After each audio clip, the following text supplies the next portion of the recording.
វីដេអូមួយនេះសម្រាប់អ្នកដែលមានស្នាមខ្មៅនៅលើស្បែកមុខហើយចង់កម្ចាត់ស្នាមខ្មៅនិងកោសិកាងាប់ដែលនៅលើស្បែកមុខគ្រឿងផ្សំងាយៗគឺមានតែ3គ្រឿងផ្សំទេគឺបងប្អូនប្រើម្សៅល្មៀត1ស្លាបព្រាកាហ្វេទៅហើយនឹងទឹកឃ្មុំ1ស្លាបព្រាកាហ្វេ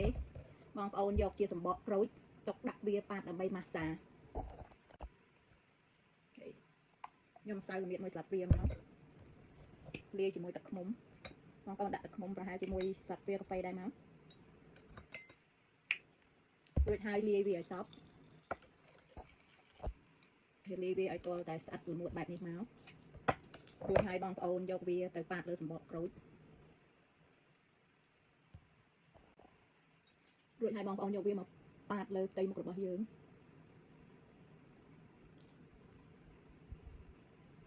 ប៉ាតវាឲ្យសព្វមក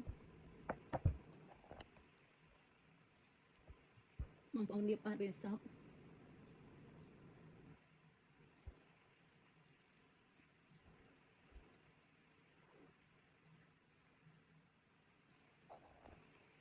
គេយកសម្បកក្រូចនេះយកមកជួយប៉ះវាមកដើម្បីឲ្យស្មើល្អសម្បកក្រូចក៏វាមានជាតិវីតាមីន C ដើម្បីជួយកាត់បន្ថយស្នាមខ្មៅនៅលើមុខផងដែរ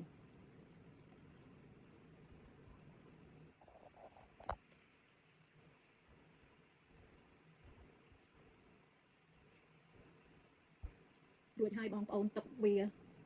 ពី25ទៅ30នាទីហើយទៅលាងសម្អាតមុខជាមួយនឹងទឹកក្តៅអ៊ុនៗចេញ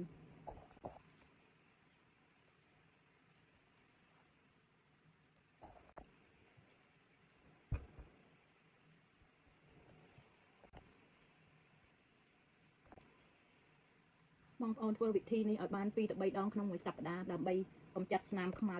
និងកោសិកាងាប់ដែលនៅលើស្បែកមុខធ្វើឲ្យស្បែកមុខយើងភ្លឺរលោង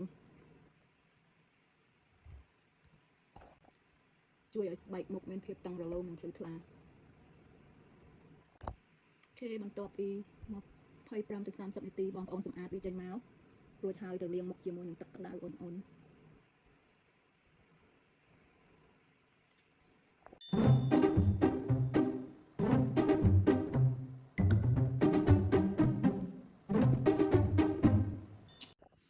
បន្ទាប់ពីធ្វើការត្រដុសមុខឬក៏ភាសាអង់គ្លេសហៅ scrub រួចមកខ្ញុំនឹងលាបមុខរបស់ខ្ញុំជាមួយប្រេងវីតាមីន E ដ៏សុទ្ធនេះគឺ organic ខ្ញុំទិញរបស់សុទ្ធខ្ញុំយកវា3ទៅ4ដំណក់យកមកលាបនៅលើមុខរបស់ខ្ញុំដើម្បីឲ្យមុខមានសំណើមប្រេងនេះអាចជួយកាត់បន្ថយស្នាមជ្រួញកាត់បន្ថយបងប្អូនដែលមានសង្វារអាចគេដាក់នៅក្នុងនឹងថាអាចកាត់បន្ថយសង្វារផងដែរហើយនឹងធ្វើឲ្យស្បែករបស់យើងមានភាពនៅក្មេងដូចជាយុវវ័យទៀតប្រេងនេះគឺជាប្រេងធម្មជាតិគេអត់មានលាយជាតិគីមីទេគឺរបស់សុទ្ធ natural organic pure ធម្មជាតិសុទ្ធ